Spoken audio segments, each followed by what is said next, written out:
So at one point I'm gonna hop off and take photos, and then I'll be back. Sure.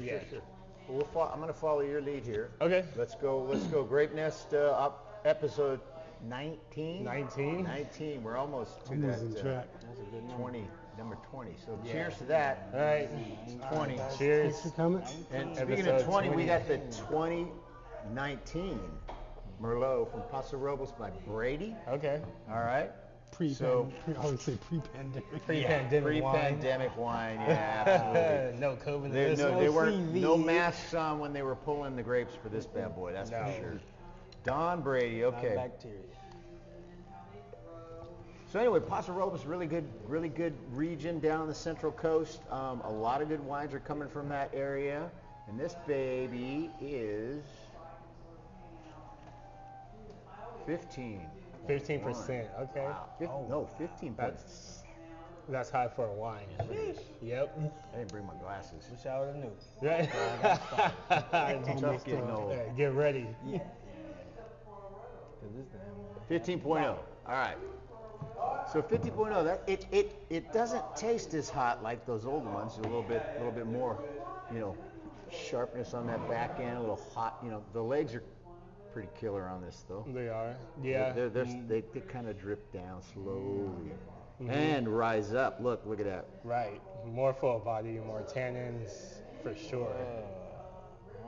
Tell me something, Dan. I don't know. Tannins at the end, a little bit for a Merlot. It's a 19 though. There's really not that, not that where it should be like a Cab or anything. It's good though. Tannins, that dry, kind of chalky taste at the very end. Yeah. Kind of more so in the back of the mouth. I can taste it a little bit. Concentrated fruit, both flavors. Don't have a lot of it. This wine does have a lot. It does. Yeah. Deep savory. There's some. That's when you get that gyre. And is that what y'all looking for, or that's not what Do you take? It's kind of a preference in the wine drinker. Yeah, so there are some people who like the more tannins, more kind of gummy. Some people like a jammy kind of sweeter wine that shows a lot of fruit towards the front. So you got a flavor of I blackberry. like them all. And I like to judge them all, and I like to taste them all, and kind of create a little library in my head. And I've been doing it for,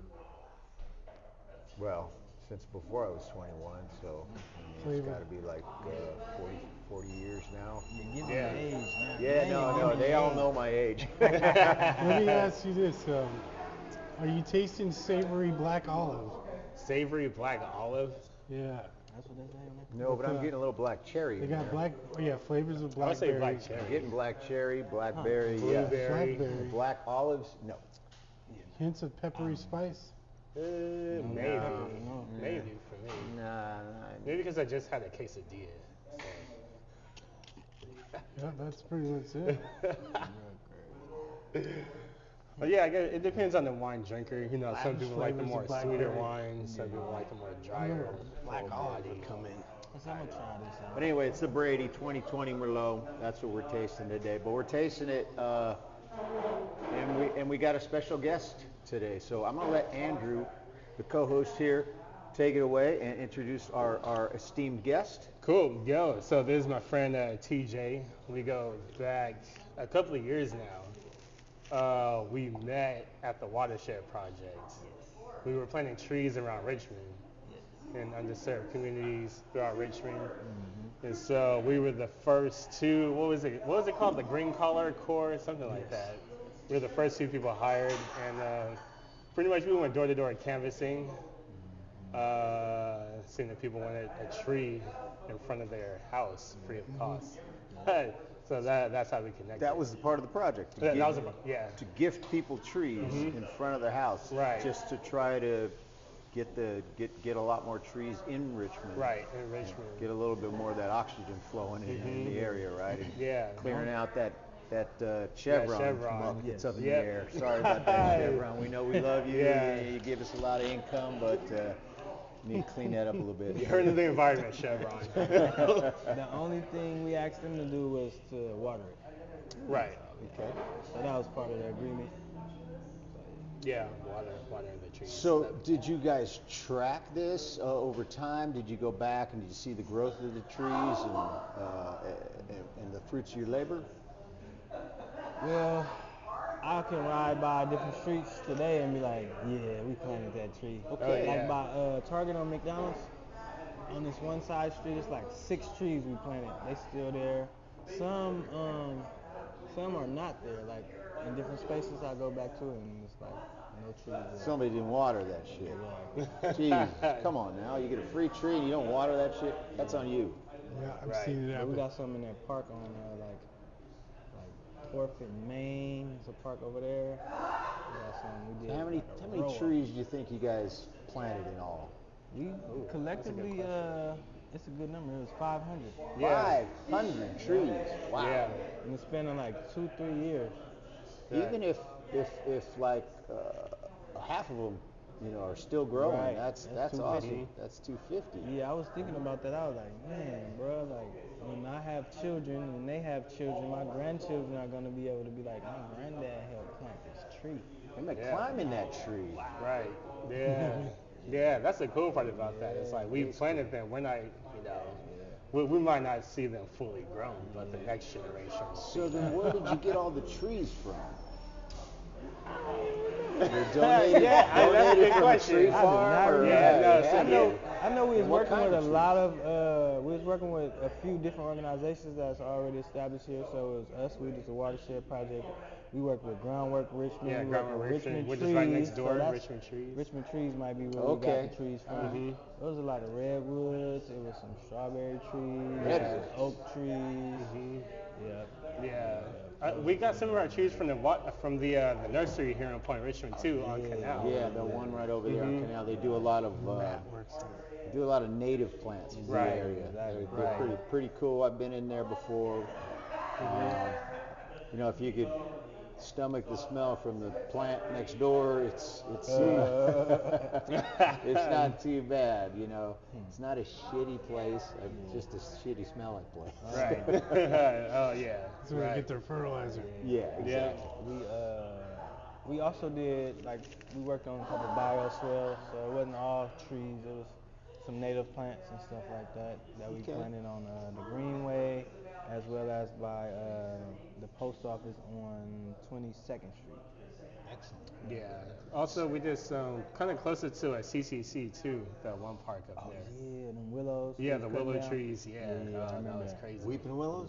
Yeah. When those grow big, those are beautiful. Oh yeah, and it was crazy because you could just cut a stem from a willow. Remember that we put them in a bucket just of water, Yeah. and they started growing roots just in the bucket of water.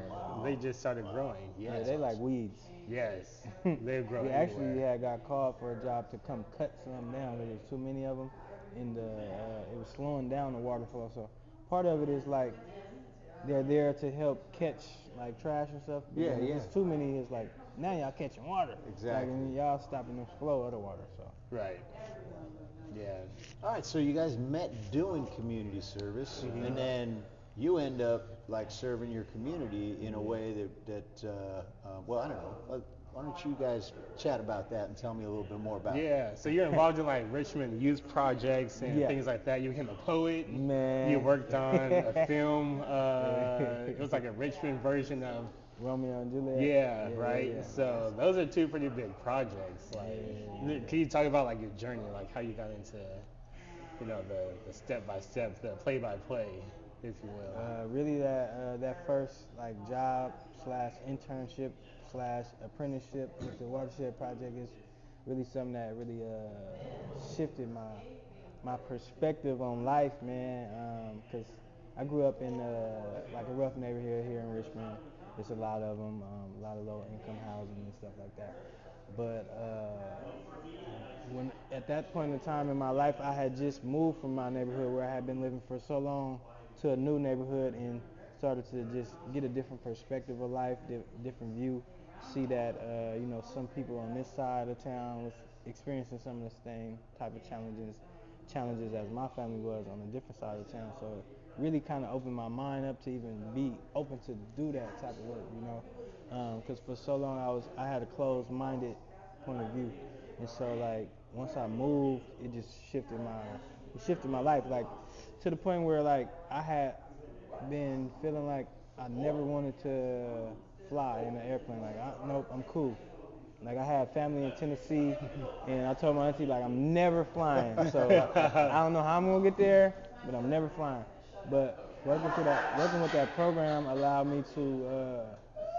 I was presented with an opportunity where Groundwork Richmond, which I thought it was just Groundwork Richmond for so long till they presented me with this opportunity. Like, no, it's Groundwork USA, and we have people in New York, Groundwork New York. We have Groundwork New Orleans, and I'm like, oh. A network. And they're like, we don't have a representative to go to this camping trip in Texas.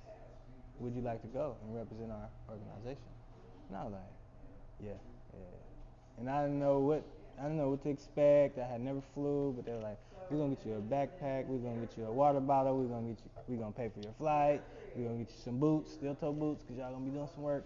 And that it changed my life, cause it was just like, all right, I've never been out of California, and now I'm going out of California for the first time by myself. I flew by myself, and then when I got there, it was like I don't know none of these people, but it was just that. I don't know, spirit. You was just saying, go ahead, you're gonna be alright, you know. And when I got there, I met people from all over the country, like Yonkers, New York. I had never heard of Yonkers, New York, till I went there. And we was in San Antonio, in the middle of nowhere, and it was 20 degrees, and it was raining, and I was in the tent, and my tent got wet, and it was like having that experience and still being open-minded to like, I wasn't mad at it. I was just like, hey, I guess this is how it goes down when you mess with groundwork. Nah. That was the real groundwork, you know what I mean? So it was a beautiful experience. I met those people. We built a trail because we was on this land that was owned by some people that was with us. And so we built this trail. They showed us how to use the chainsaw and showed us how to plant different plants and create cement and all kind of stuff. And so it was like, boom. That was just like a pivotal point in my life that just opened up a whole nother like realm of possibility for me. And so then that was when the wheels was turning after that, like And so let me see, I'm trying to think. It was somewhere in that time I had went to jail. So I had got caught with a gun, and I had went to jail. Somewhere in this time frame, it might have been before that, and that was something that shifted my life too. It was like, all right, I gotta make a shift. So what I'm doing is it's not serving my highest purpose. Something gotta shift, and so that's when I started to like try to go to school, get a job.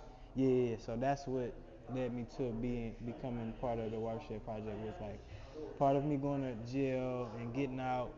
They said that I needed to figure out something to do, either go to work or go to school, or I would have to serve this time if I came back for anything else. I had to serve this 3 years in prison. And so that's what kind of shit. I'm like, all right, look, that ain't for me. That ain't the place I want to be. And so then I just got on my journey of like really trying to discover who I am and what I want to do. And that's what led me to the Watershed Project.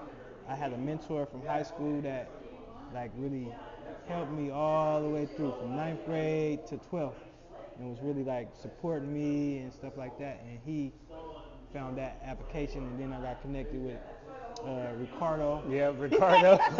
Oh, Ricardo, man. So got connected with Ricardo, did the interview, and then me and Andrew met. It was two of us for a minute. We were doing our thing, and then we got 2 or 3 other team members, and then we just started 2 of our other crazy. friends joined in too. So We just started going crazy. So yeah, that's what led me to So that. through community service, like actually doing good for your community, at a time when you were at like kind of a crossroads in your life, you got the opportunity to travel, to meet people like yourself, and do another project in a whole nother state. And that changed not only your outlook on life, but your perspective. And you came back and you changed yourself for the better. You jumped in like 100%, right? You not in the shallow end. You jumped into the deep end. Yeah. Wow. Yeah. That's amazing. That's pretty. I didn't even know that. Yeah. That's crazy. And so now you hearing this and you knowing him, and it's like, what does that make you feel about like what he's doing with his life now? Yeah, I think that's dope. Yeah, because like I didn't know that, but I mean, we've chatted about this before. Like I'm really big into mindfulness and meditation, and everyone has a journey. Yeah. Everyone's journey is different, but no matter how big or small, it's like we all reach that point where it's like, all right, we need to make a transformation. We need to, the universe kind of puts you on that track to just say, hey, look, you've been doing this, but something might go down, so that you have to realize that you need to actually be over here, like it's saying, serving your higher purpose. I think that's dope what you said. Yeah. That's awesome. Yeah, so I've been seeing what you've been doing on social media, and it's like you're big, especially in the Richmond community. Like it's really cool to see. So what's going on now? I hear something with kids, and I love people that do that and then give back to the youth of the community. I mean, there's nothing higher than that. I mean, the teachers, number one. I mean, you got to give it up for the teachers. They got it's a challenge. But then there's they can't be in school all the time, right? Who's taking care of them afterwards? I mean, parents are working and they're doing it's a hard child care. I mean, oh my God, that was one of our biggest challenge with me and my wife when we were growing through the younger years. Trying to both work and take care of the kids. It was difficult. So I mean, what is it that you're doing right now that kind of helps out that situation? Gotcha. So from doing a watershed project, I transitioned to Rise Center. You heard of Rise Center before? The Rise Center. So it's a center here in Richmond on McDonald Avenue, and Rise. Yeah, the Rise Center. Okay, yes. And they serve ages 13 to 24. So I transitioned from there into that. Is that a purple building? Huh? I was thinking, what color is the building? It's It has a mural on it. It got a mural on the original building, but now it's a bigger building on the side of it, and it's probably like primarily gray, but it's a mural on there too. But you got to come inside the building and you'll see it. Yeah, it's right across the street from right across from Target. Yeah. So it's two things that happened. I transitioned to that space, but as well as I was introduced to a collective called Raw Talent, which is Richmond Artists with Talent, and so that was a primarily spoken word poetry collective, and they worked on they had different workshops where you can cultivate your artistry, write your story, write your poems, whatever, and get feedback, get different ways to enhance your writing. And so for me, I always knew how to just write my thoughts out on the paper, and what it showed me though, being part of that, was how to take some of the extra words that you don't need necessarily, and to get straight to your point when you're writing. And so with that, that was part of that process, is like that, and then that weaved into Rise, because the program was being held at Making Waves after school program. Oh yeah, I know that. And so when Making Waves after school program shut down, Raw Talent had to come to Rise and merge, and I was a part of them, so I merged with that. And so from that, I was hired as a staff at Rise Center. And so this around 2015. And so 2015 and 2020, I worked at Rise. And so when I first came into Rise, I was a culture builder, kind of trying to uphold the community agreements, giving young people tours of the space, creating different activities and fun spaces for the youth.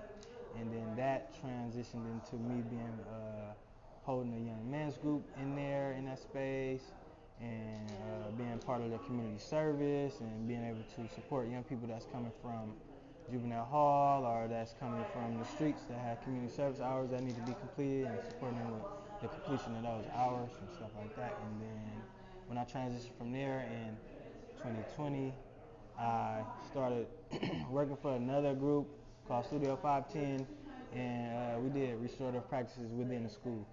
So at the time, it was they had a contract with a school in Vallejo, and I was living in Vallejo, so I worked there doing that, and that was dope. And then recently, before this summer, I was working here in Richmond at Mira Vista, K through 8, with a group of probably 20 young people. So we did 2 groups a week. One group was for the young women. The Thursday group was for the young men, doing social emotional learning. We had these sheets of paper where it's like these different emotions or these different feelings, because we know that us as adults and our young people don't always know how to identify how we feeling in the moment. So that's a tool for young people to be able to look at that and be like, oh, I am feeling sad. I am feeling hyper. I am feeling active, like, you know what I mean? And just giving them that, allowing them to have that space to be able to identify that for themselves. Ability to recognize what's going on, right? Right. Because a lot of times people just push stuff on our young folks instead of asking them, well, how do you feel? And say, oh, he has ADHD. He don't know how to sit down. And it's like, no, I'm anxious because something happened in my family last night, or something happened in my community, and that impacts me. Yeah.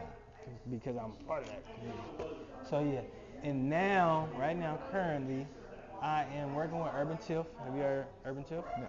Urban Tiff is an organization, and their hub is in North Richmond, at North Richmond Farm, sitting on 3 acres. So they specialize in like trees, gardening, agriculture, and things like that. And so working with them, through them, I'm managing the Ujima project. Ujima means collective responsibility. So what we're doing this summer is working with a group of youth, and I have about 8 young people in Crescent Park right now, and they have a garden in that space. So we're going to be really taking care of the garden, but also learning more about gardening and cultivating gardens, learning more about being able to grow your food and then cook it. You know what I'm saying? So yeah, that's what we're doing right now. That's awesome, man. So that's the update. That's the update. Let me ask you a question. That's where we at. all that experience you had growing up, okay, not only, I'm just taking it back to the age of the kids that you got coming in.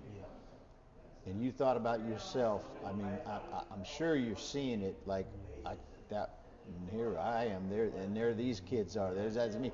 So how did that experience that you had, and then the experience that you developed going through community service, how did that help you mentor and guide these kids, into some areas that they've never even thought about, diving into, like growing their own food, and teaching about their own emotions, stuff like that, especially with all the outside pressures. Like you and I, well, maybe you had. I didn't. Yeah. I didn't have the pressures of all this social media and all the things that you read and see. And let's face it, they're doing a lot of this, right? And their minds are in there, so they're being altered. And that has something to do with some of the things that are going on in their brain too. So how do you deal with that as a guidance counselor, right? And how, again, getting back to your experiences, how does that help you? So for me, it's like the main thing for me is to, when we're working with these youth, when you work with anybody, is to meet them where they're at, right? So a lot of people, they place judgment. They judge you. You know what I mean? Me, myself, I'm guilty of judging folks too. But like, where my judgment is like, I'll judge you, but I'll still help you. Some people is like, I'll judge you, but I don't want no part of this. You know what I mean? And so when our young people feel judged, they shut down. When I felt judged, I shut down. It's like, oh, you don't understand how much potential I have in here. I just need somebody to see me. So when our young people are seen, they'll put their phone down for 30 minutes to have a conversation about how they feel. You know what I mean? But if you judging them off the rip, as soon as they come in the room, like, hey, can you put your phone up? Before you ask them, hello, how you doing? Have you eaten breakfast today? Because some people don't come into the space and they haven't even ate breakfast. They've been up all night. I had a young person I was talking to, he would come to class and he said, like, man, I'm sleepy. Like, I got a dog in my house that we got wood floors and the dog is running around all night. So I can't sleep. So when I come here, I'm going to sleep in class. Like, you know? And the teacher looks down on Yeah, that. and the teacher like, man, he be knocked out in class. Like, I'm like, man, come to my class and take a nap, you know? Because like, what can you do about that if like the parent isn't listening? You know, and a lot of people feel like they can't even have a conversation with their parents. I had a young girl come to our workshop, and she like, no, nobody listen to her. And I was like, you run track, don't you? She like, yeah. I'm like, how you get to your track meet? She said, my mom. I'm like, so when y'all on y'all way to track meet, y'all don't have a conversation, y'all never talk? She's like, no. I'm like, wow, that's deep. Like, That that's is deep. That's deep. And I was like, you don't have no friends? She like, no. I'm like, you do got a friend. You got a best friend. She like, yeah, that's my only friend.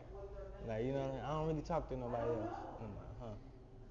But she'll talk to me because I'm gonna listen to her. Like, you know what I mean? And I'm not gonna judge. Like, when people come talk to me, I'm not filtering their language or nothing. But sometimes they'll filter it on just from the respect of like, oh, this is a person that listens, this is a person that cares about me, but he's also older than me too, so I'm gonna watch my language. Oh, excuse me, I said this. Now, I didn't ask you to not say that word. I'm just listening to what you're saying. You know what I mean? So it allows when you see a young person and when you don't judge them, it allows them to open up and share stuff about themselves that they probably wouldn't share with no one else. Dude, that's beautiful. Yeah, that's awesome. That is beautiful. Yeah. Seriously, it is. Because the thing about, if you can listen and just listen, right? I, it gets people to open up, and it lets people like wear their heart on their chest and allow you to see the real person. I would do an exercise, during the meditation group I used to lead, and afterwards I say, hey, let's tell them about some difficult time in your life for 2 minutes, and the other person's job is just to listen. That's your job. And so many people couldn't do it because everybody wanted to voice an opinion. Like, oh, you should have, whatever. Right. But if you Right. just listen, right, and absorb everything that person is feeling and going through, then the ability to be empathetic Right. and not react, but Sounds like an AA meeting. well, no, it's not. No, it's therapy. Not react, but respond with kindness and love, and that kind of thing is very rare nowadays, especially with this politically charged environment that we have. It is just a joke. Yeah, people So live in their own it's echo good to know chambers. that people are like you, are doing the right thing and helping the youth, and I toast to you. Yeah, that's awesome. All right, man. That's great. It's for me, that's what therapy is to me. Like, cause I've been to therapy.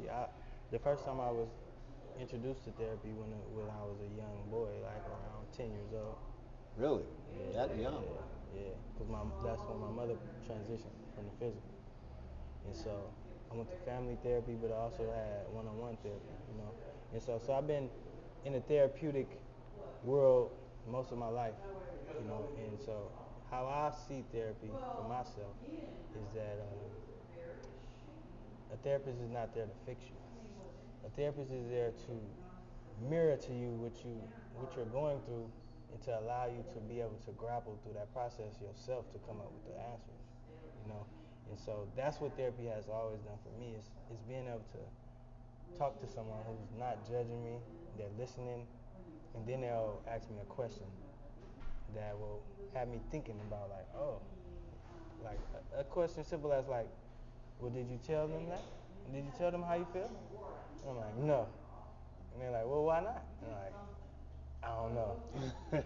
I need to tell them this, like, you know what I mean? And so now you're having this conversation with this person because your therapist asks you, well, why do you even say that? Like, because people can't read our minds, you know what I'm saying? And so therapy has really helped me with like communication for sure, but also being able to like act out a situation and how these different things can play out, you know what I mean? So yeah, it's been a beautiful journey. Yeah, absolutely. Yeah, and it is all about the journey. It Yeah. ain't about the destination, because we're all gonna end up in ground one day. Yep. You know, so you Yep. might as well plant as many flowers or trees Yeah, all or the way. trees. Or lettuce. Or lettuce. Or lettuce. Or lettuce, yeah, exactly. You're at the bottom of the ocean. Yeah, man. I was thinking about that this morning. I just had like a thought stream. It's just like it's exactly that. It's just like it's about the journey. You know, it's like everyone is so focused on like the destination. I think like it's talking about social media. It's like it's so easy to get caught up in just seeing the idea of like what beauty looks like or Yeah. what success looks like, and it's just Exactly. like you have to go through it. And then there's that baggage we carry, Mhm. right? Oh, There's yeah. those 2 huge heavy bags that we're carrying, Like right? worry. And we no, it's the future and the past. Oh yeah. And Oh. if you They just both not here. put them down, you'll have 2 arms to embrace what's going on right now. Ooh, You yep. know? That's it. That's what it's all about. Yeah. So you could time travel anytime. Yes. You could think about the past, or you could worry about the future. Yeah, Right. Yeah, but the present, that's where we are right now. exactly. Yeah. Just making plans. Yeah, making plans. Yeah, stop making plans. Just The Burning Man. yeah, Burning Man, that's a different plan. That plan's already made. It is good. This wine is good. Yeah. Hey, we got the good stuff down that here. wine is good. Thanks to the brother at the bar that bought this wine. Yeah. Kevin, his name and face will not be shown on the podcast. Yeah, you guys had to skirt. Right. Yeah. Yeah. He works for somebody we will not talk about. And Oh, wow. Okay. Yeah. Okay, you can have this wine back. Yeah. He's with the friendly skies. Okay, it's good. Yeah. So with your art, like, what have you been into art-wise? Are you still doing wow. poetry or? Absolutely. Oh, Okay. yeah. We haven't even delved into that. So- Yeah. Let's talk This is about a that. multi-talented person right here. All right, so I published my first book in 2018. Oh, that's what I wanted to bring up. Yeah. He's an author. An author. Okay, well, hold on. We need to hook him up with Tamara. Yeah. Oh, Tamara yeah. Shiloh Do you know from the Tamara? Multicultural Bookstore right here in Richmond. Yeah. Okay. Yeah. Right there off McDonald. Yeah. Yeah. She's a friend of the podcast. Yeah. Okay. Yeah. She always got some events going on. Absolutely. We got Yeah, another new author books. here, Who? Linda. Right over Oh, there. in there. Yep. In the back? Behind the bar? Oh, no. No. Joyce right Oh, the there. one who had the rings on, them nice Yeah, rings. Yeah. Yeah, Okay. she's In an fact, You author. got that's a your nice one book on the yourself. front there. This is my the stone is Forger of Marseille. I can't even. It's Lapis? lapis, yeah. Yeah, And it is actually, if you look real, it's hard to see. That Oh, wow. is this. Well, let's get back to your that's book. fire. What is that? Since we were on the That's my authors. family crest. Oh, And then man. I flip that, Oh. and then you stamp your envelopes. Oh wow. Man. Yeah. Okay, That's you're in crazy. a secret society. I'll tell you a little bit more There's about it some later. powder We'll in get there back or to the something. podcast. So 2018 I published my first book. It's called Section 8. It's a graphic novel. So it's a poem, and each page has an image to it, so you see what I'm saying throughout the book. And so that right there was it was something that I don't know. I didn't think about it like that. I just had read my poem to some friends, and they were like, "You gotta make a book, bro." And I was like, "Huh." I didn't think about it, but I was like, "All right, let's go." I have a lot of good ideas and stuff, and so if I pitch an idea to someone and they like, "Oh, let's do this," and I'm like, "All right, let's do it." And so went through that process, self-published, never had done that before. Still can't tell you how to do it today because we just did it and it's done. And if we had to do it again, we're gonna have to go through the process again. So, did you collaborate with an artist, or do you actually Yeah. do the art No, I yourself? collaborated with an artist, Webster Nguyen, one of my good friends, dope artist, man, dope artist, and he drew every image. And all right, so this is the funny part. So Did you when draw he- the image, or did you write to the image, or did he draw to your? He drew to my words. To your words, Yeah. It's like beat making. He drew to my words. Right, music, as you say. And it's interesting because I did a collaboration with an artist out of Oakland where my poem is featured in his book called Reflections Volume 2, where he created the image and I wrote a poem to the image. It's called Black Boy Joy. And so the interesting part is about this where I learned to respect the visual artist process, because I'm not I don't identify as a visual artist. I identify as a poet, author, and all this other stuff. So he had gave me some mock-ups, some sketches of what he was trying to do with it, and I was like, bro, what is this?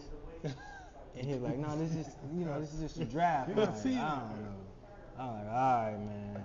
But so on the book, on the back, is an image of me, and so that was like one of the first images he gave me, showed me where it was like almost the final product, and I was like, whew, this look like me.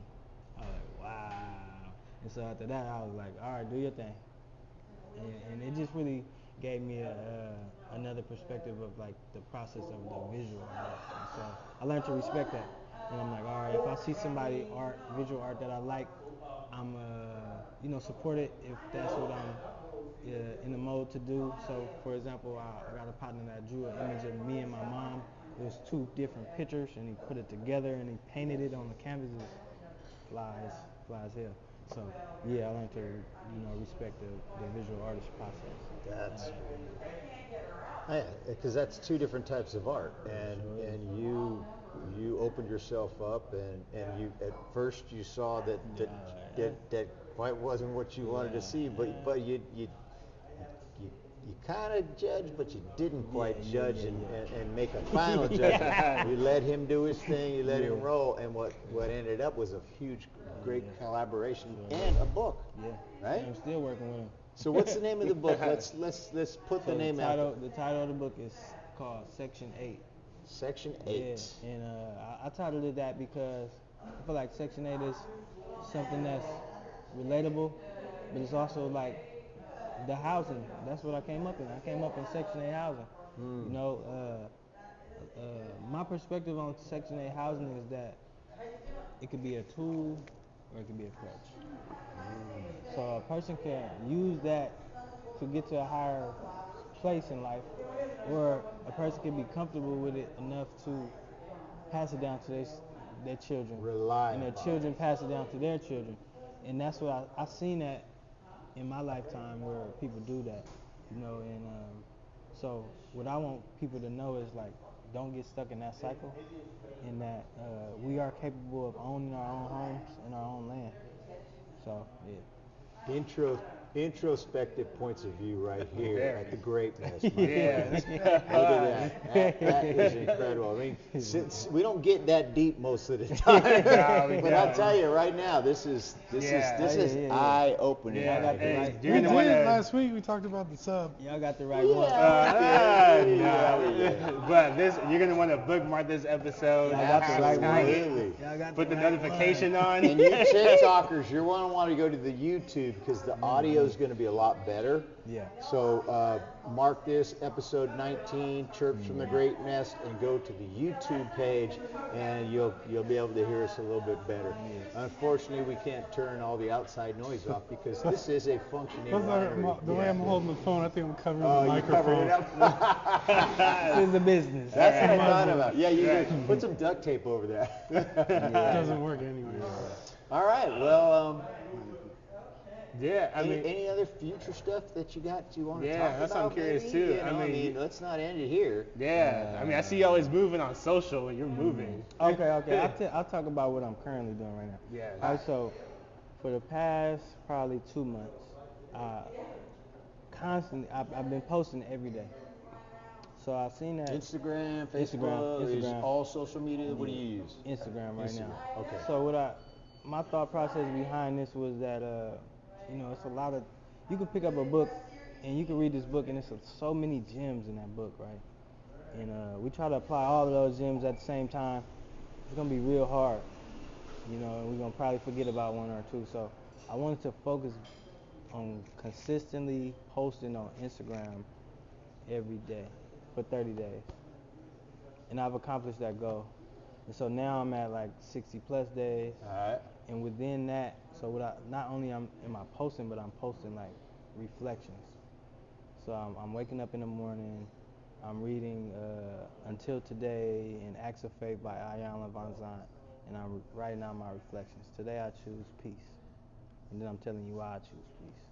So I've been posting those things on Instagram, and been getting a lot of feedback, like a lot of like people sharing it, and so most of my reels have been hitting like 1,000 to 2,000 views, per reel or whatever, So just really wanted to be intentional about that, and so that's kind of what I'm doing right now. But also still writing, I'm inspired to write, but also writing jokes on the side. 'Cause, Yeah, tell I'm us a about comedian. this comedy venture of yours. All right, so- Wait, well, so before that, Because it's we're like doing you're- open mic night here. We could get you. Okay, I come. For Yeah, sure. but so actually before that, it's like you're like All right, you're then, writing out your own like affirmations for Yes. the day, essentially. Yeah, which is dope.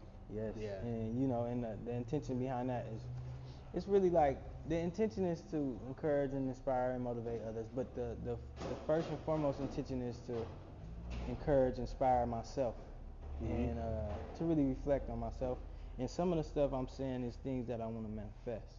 So I might not be practicing this every day, but it's things that I'm working on currently. Like, you know what I mean? Like Right. overcoming these different fears that I have, or creating peace for myself every day. And so that's what I've been working on. Yeah, that's dope. Yeah. But I did have a performance over this past weekend at this backyard boogie that, that a couple of my partners put on. They call it Chiller Gang. Shout out to the Chiller Gang, man. They got a group, they're a music group, they got a studio, and they put on these dope events in the backyard where they have these different artists come from throughout the Bay and perform, and got food and different vendors selling food and clothes and medicine and things like that.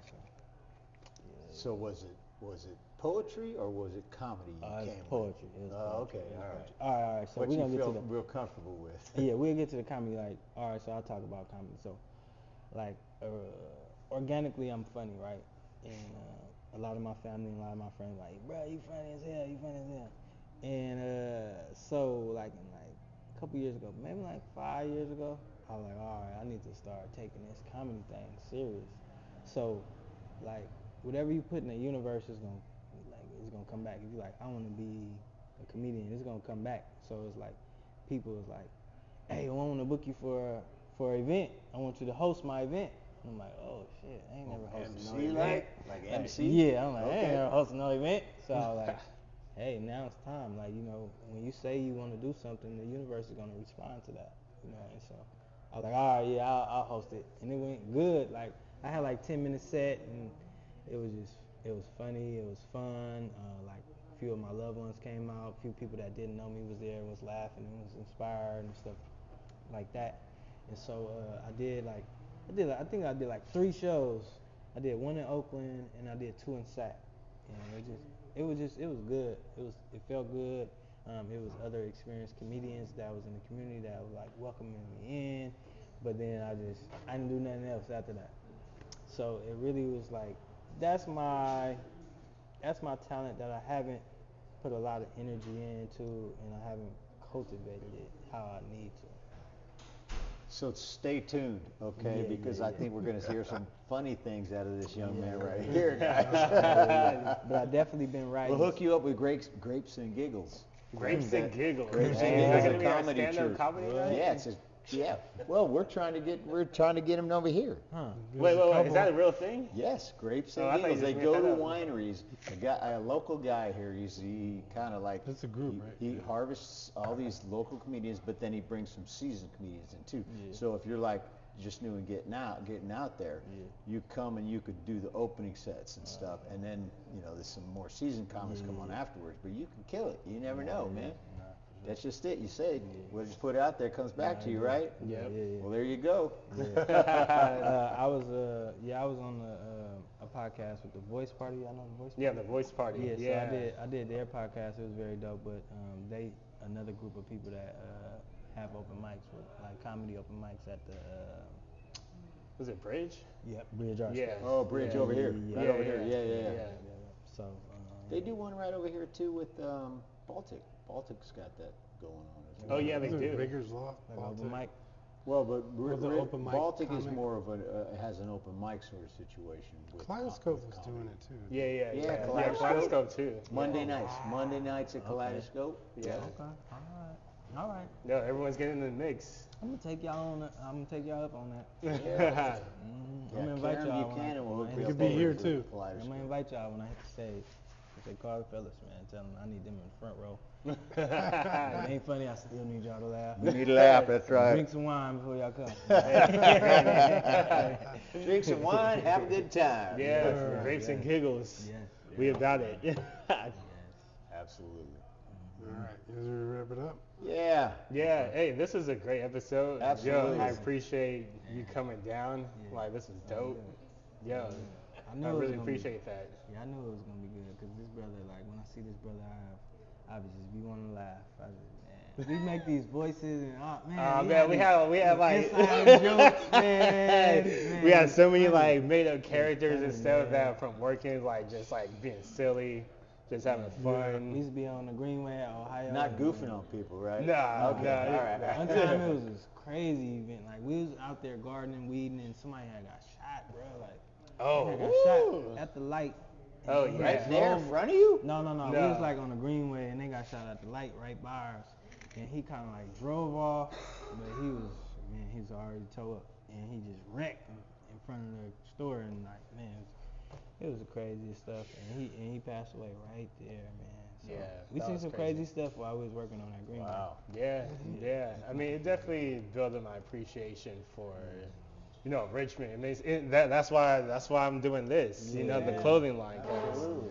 Richmond needs a story to tell, and the city has always had a bad reputation. Even from people who live here, they're just like, why are you, this is Richmond, but it's just like, there's so much history in Richmond, there's so much diversity in Richmond, there's so much nature in Richmond that we need to celebrate it. Absolutely. We need to come together and celebrate it for us and build it up for us. And it starts, interpersonally, like you're saying, your whole In the journey. community. Well, The community. Exactly. Yeah. Not only an inner person, but I mean what TJ's here to do, what he's doing right now, and not only, bringing it to the youth, right, and teaching them that you too can make a difference. Right. It That's starts the thing. there. Yeah. I mean, I think Depending on you, to make a difference. yeah, like if you get the youth, like I really want to teach the youth like meditation. I think that's so important. Like, Absolutely. I've been practicing meditation for 7 years now. Just like I've seen how much it like. You can't Change. indoctrinate my children. I didn't know that. Yeah, I've been practicing meditation I for didn't 7 know years that. now. Yeah, and it's just like my whole mindset is just like even I think this past couple of years has really changed a lot. And so I think like it's a tool that if you like. I can see the when parents be like, "What's wrong with you?" Nah, I'm meditating. Yeah, I'm at peace, you Mom. have to. Yeah. Yeah. It's like if you get them young, it's just like I mean they'll just open up their minds so much further. I'm going on 14 years now. Okay. But there is Terrible this twos. thing about mindful schools. I have a friend who's like got they're trying to develop like a curriculum that where the kids can sit down for a while and just do nothing and absolutely just Be graded off to that. try to calm themselves down. I mean, man, if you teach that in kindergarten, the first grade teacher's gonna be really happy. Oh yeah. But yeah, and then you teach that ability to be able to look at things non-judgmentally. Right. And It's not personal. not Yeah, it's not no, personal. Actually, yeah, because Catching feelings. I kind of slipped, with the meditation thing for a while. I found myself getting more pissed off when I'm driving, right? Ooh, But yeah.